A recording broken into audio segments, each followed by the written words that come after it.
So, una, ano yung feeling na kayo yung parang Filipino group na tutugtog dito sa Waterbank?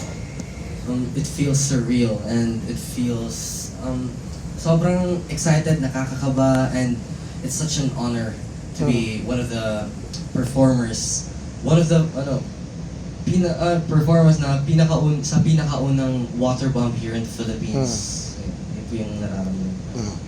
Very overwhelming po kasi feeling ko nananaginip pa din po.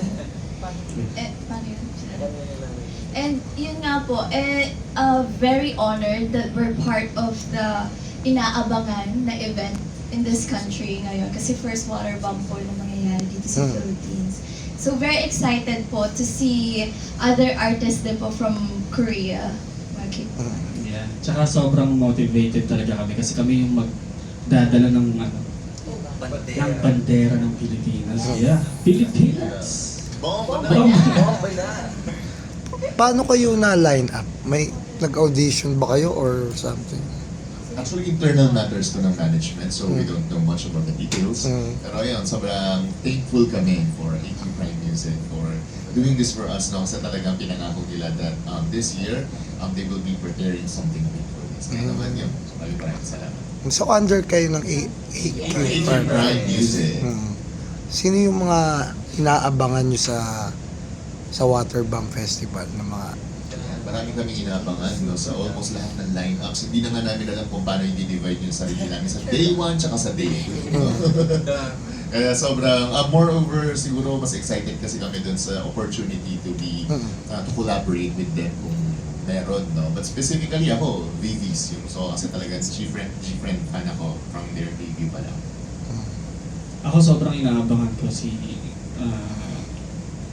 Epic High, BI, Bang Bang, Chanyeol. Siyempre mas inaabangan ko yung init ng crowd. Kasi yung magdadala ng ng parang excitement namin pag nakita na namin kung gaano kadami sila, kung paano sila nagpa-party-party. Yeah. Same din. And same din. Lahat ng artists na included sa Waterbomb Festival, lahat din inaabangan talaga namin. Especially Kang Daniel, Chanyeol, Vivis, and Unbi. Yeah. Ako po si Chanyeol po, since I'm a big fan of EXO. Yun po. And Dynamic Duo rin po. For me po, sa day 1, Wasa, hopefully makita po namin.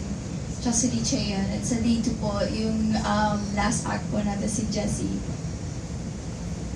Ako po si Lee Chaeyeon and Kwon Eunbi po. Then sa day 2 po, which is sa blue team, is si Jessie and Yolin po. Then Bang Bang. Ako naman po, ang inaabangan po is si Chanyeol po and si Chelsea naman po. Sa day 1 po, Chanyeol and Wasa, and sa second day naman po, syempre, Jessie. So, paano kayo naghahanda? Ready na ba kayo? Yes. Yes.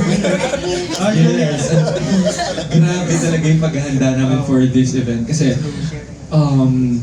alam talaga namin na big event to, and this is the first time that we will be having this event here in the Philippines. So like, every day talaga kami nag-training from vocal lessons, tapos dance performances, tapos syempre yung workout, yan talaga yung wina-work namin for this kasi syempre we wanna show a little bit of skin and gusto namin maging hot kami dun sa event. So ayun guys, yung abangan nyo for Waterbomb.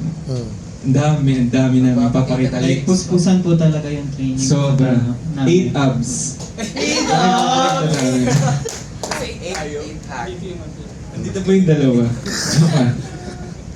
O, para matapos na tayo, hindi ko na kayo Sino yung mga musical, nyo, influence? Ayun, sige po. Ako, bilang rapper ako ng group, sobrang laki ng influensya sa akin ni Black Knights, Maglas, yung mga kagrupo ko noon sa amin. Kaya, naging rapper ako. Rapper din. Ako parang si David Pomeranz. Pwede mo. Doon ako nagsimula. David Pomeranz. Music influence. Siya Charis. Louder. Music influence. Ano yung music influence ko? Alam. More on, ano kasi ako eh, pop talaga. Nakikinig ako sa mga pop. Siguro, Morissette.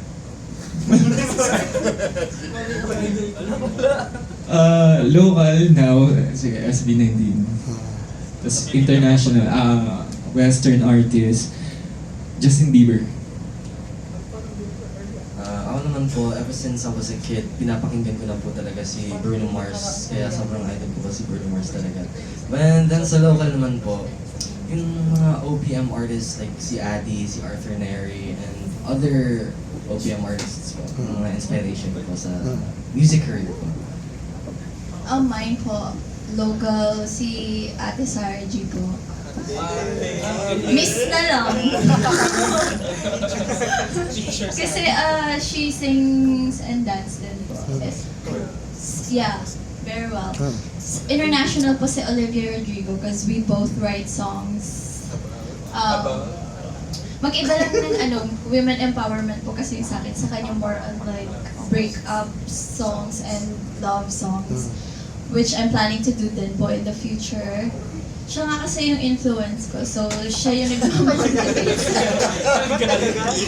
Kasi ang daming aside comment. Ako naman po, ngayon po si Sam Smith po, then sa local si Pablo po. Ako naman po, ngayon po si SB19. Pero nung bata po ako si Gary B po. Local po si Ate Sara. Ate Sara Geronimo. And international, Bruno Mars. Yeah. Ito, final question. Kasi nung mga panahon dati, pagka banda ang sikat, sila muna.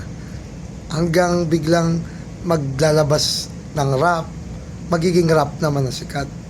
Ngayong era, nandiyan ang Bini, nandiyan ang yung Dionela, meron pa rin si Rico Blanco. Naniniwala ba kayo ng ngayon ang golden age ng OPM? Para sa akin, oo, kasi grabe na yung platform ngayon. Sobrang dami na kagaya dati na TV, radio lang. Ngayon kaya na magsabay-sabay yung rap, yung mga band, at ituloy mo.